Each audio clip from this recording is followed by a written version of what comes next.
અમે આપને બતાવીશું સવારે 10 વાગે આ પત્રકાર પરિષદનું આયોજન છે, જેમાં વિદેશ મંત્રાલયના પ્રવક્તા પણ હશે, ભારતીય સેનાના ત્રણેય પાંખના વડાઓ પણ આ બેઠકમાં હશે અને આ ઓપરેશનમાં શું થયું, કયા કયા ઠેકાણાઓને નષ્ટ કર્યા, કેટલા આતંકીઓને ઠાર કર્યા, આ તમામ બાબતો આ પ્રેસ કોન્ફરન્સમાં આપવામાં આવશે. ઓફિશિયલ જે આંકડો છે એ આ પ્રેસ કોન્ફરન્સમાં આપવામાં આવશે.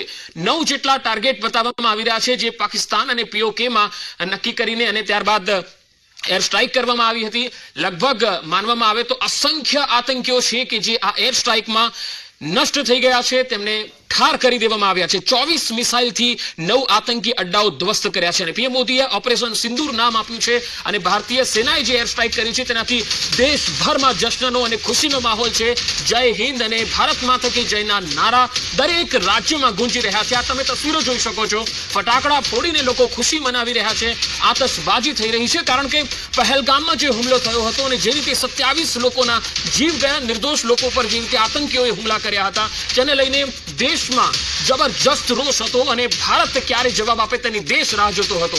24 મિસાઇલો દ્વારા આતંકીઓના ઠેકાણાઓને નષ્ટ કર્યા છે અને મિસાઇલ હુમલા બાદના હવે દ્રશ્યો સામે આવી રહ્યા છે. પાકિસ્તાનના મુરીદના દ્રશ્યો સામે આવ્યા છે, જેમાં આતંકીઓના જે લોન્ચપેડ હતા તેને ભારતીય સેનાએ નષ્ટ કરી દીધા છે, એર સ્ટ્રાઇક કરીને નષ્ટ કર્યા છે અને જે તસવીરો આવી રહી છે એ અલગ અલગ વિસ્તારોની છે જ્યાં એર સ્ટ્રાઇક થઈ છે. આ સીધી તસવીરો અમે આપને બતાવી રહ્યા છે.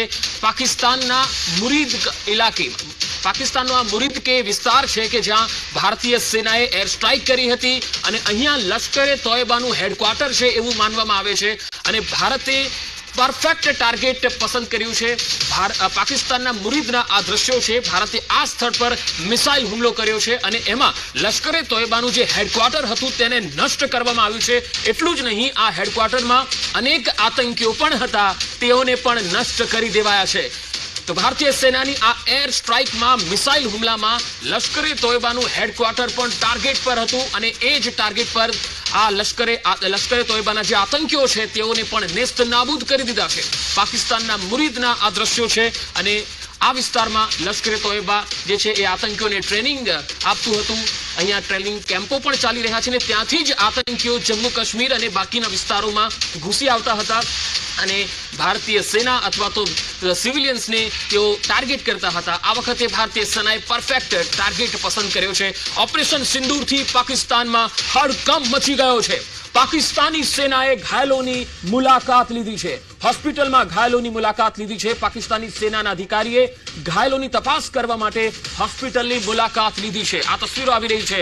પાકિસ્તાનમાં અલગ અલગ વિસ્તારોમાંથી પાકિસ્તાનમાં હડકંપ મચી ગયો છે. સ્થાનિક લોકો